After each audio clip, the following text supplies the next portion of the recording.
Thank you for watching, and let's continue with stories making headlines. Now, the unpredictable rising fuel prices together with the effects of climate change currently witnessed in the country has left young farmers to innovate and adopt less costly farming methods to support agriculture and dairy farming.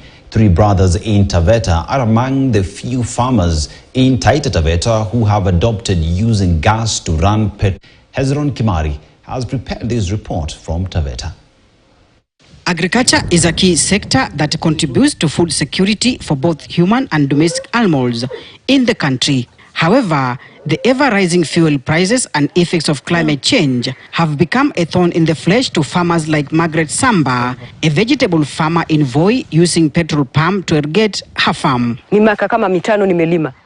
Na petrol nilikuwa natumia mtungi wa 5 liters. Na ulikuwa unanifanya ninalima sehemu. Lakini sasa hii hiyo petroli ambapo nilikuwa nanunua mtungi wa 5 liters kwa 500 imeenda 1200. Na after sometimes ukirudi hapo unakuta ile 5 liters ulikuwa umenunua 1200 tena imepanda. Sasa kwa upande wa ulimaji umekuwa ngumu sana. Manake sisi tunatumia petrol atumii atungojei mvua. After umetoa vitu shambani ninalima tena. Ukienda kama ni soko, kwanza soko imetumiza. Manake wengine wanauza vitu vyao vile wanavyotaka. Hatuna controlling ya price hapa mtoni. From here we drove some 150 kilometers away to Riatandogo village in Taveta. Here we met Ruben Mwangeka with his brother heading to their farm. They are dairy farmers and producers of fodder for commercial purposes using modern techniques. The high fuel prices has forced them to modify their petrol machines, bring down their production cost of silage with over 70%. So ukilinganisha hapo awali kwa tunatumia petroli, gharama ilikuwa iko juu mno. Kilo moja ya silage ilikuwa inaenda hadi shilingi 7, shilingi 8. Kwa sababu gharama kubwa ilikuwa ni katika kunyunyizia. Na kunyunyizia tulikuwa tunatumia petroli. Au unapata petroli lita 10 inanywesha eka moja. Kwa hiyo eka moja ilikuwa inakula 2000. Na ukitumia gesi unatumia 1050. Kwa sababu mtungi moja hii ya kilo 6 tunabadilisha na 1150. Hapo ukilinganisha kwa eka 3 ukitumia mitungi miwili imenyosha eka 3. Ambayo hiyo ni kama umetumia 2050, ambayo tuseme ungetumia eka 3 ungetumia 6000. I can say the dairy enterprise in relation with fodder production has benefited more compared to other industries, because now I'm being a key player in fodder production. I've been able to incorporate new fodder techniques that did not exist initially. Because as you can see, we are doing silage. That is something most farmers in Taita Taveta are not doing. But through capacity building and provision of farm inputs such as the seeds, making them available to us, support in terms of machinery, we can now comfortably do it. The new farming techniques is in line with the 3 Sustainable Development Goals, number 2, Zero Hunger, SDG number 7, Affordable and Clean Energy, and SDG number 13, Climate Action.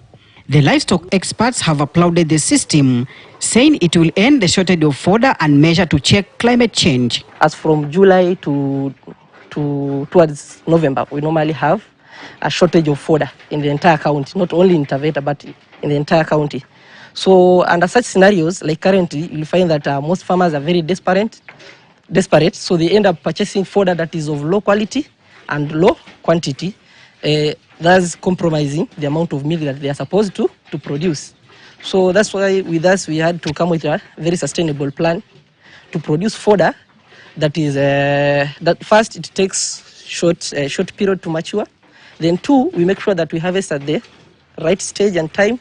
Then 3, we have incorporated the best techniques that can sustain the quality. We have around 30,000 dairy animals, around 150,000 beef animals, and all these livestock are dependent on our pasture or our rangeland to be able to support them in terms of livestock feed.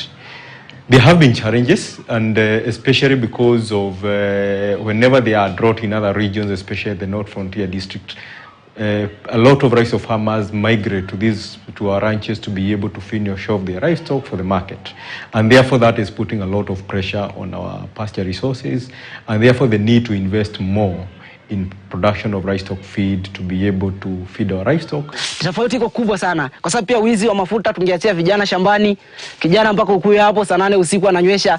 Siku hizi nikimwachia mtungi naenda kwa kushughulikia shughuli zingine. Najua hizi iba gesi. Lakini awali unapata unabadilisha, anakuambia nimetumia lita 15 shambani. Hapo kwa kusaga nyasi ametumia sijui lita 2, lita 1 akashachukua kauzia jirani.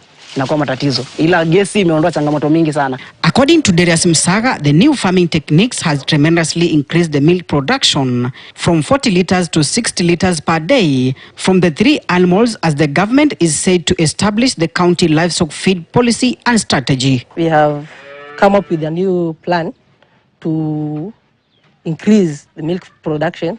We are targeting 400 liters per day. Now with that, we have set a plan to increase the number of animals. That is, we are going for the in-calves only. As a county government, we recognize the gaps in terms of policies that exist within the livestock feed sector. And therefore, we have partnered with the FAO, with the SNV Netherlands, and different other agencies to come together and come up with a policy on livestock feed. We are in the process of finalizing the county feed strategy, and we believe this is the strategy that is going to help us as a county to be able to assist our livestock farmers to invest heavily in production livestock feed. There is no success without challenges, as the farmers shared some of the downside of what they do and their experiences of replacing petrol with gas. Wale mafundo wanaotutengenezea hii system ya kutumia gesi bado hawana ufahamu wa kutosha. Mara nyingi inabidi tuende Tanzania tukachukue mafundi ndio waje watengeneze, kwa kuwa hii ni mfumo umetokea kwa majirani zetu hapa Tanzania. So hiyo tuseme ndio challenge kubwa. Ombi langu ni kwamba kama ni chombo ambapo mashini tunazapata mashini ambayo inaweza tumia gas, hiyo ingekuwa ni rahisi sana, kwa sababu ninajua hii kitu kimeumbwa na maumbile yake ni ya kutumia gasi. Sasa according to me, niliona maybe inaweza kuwa disadvantage kwa sababu unatumia mashine ambapo inatumia petroli na inagesia kwa gasi. Yaweza kuwa mbele, nikienda mbele itakuwa ni maumivu. The innovation is now a challenge to other stakeholders in the agriculture and livestock sector to adopt technology as an alternative solution to energy, sustainable cheap food production system, and measure to air pollution. Hezron Kimari, KTN News, Taita Taveta County. Thank you very much, Kimari, for that innovative story.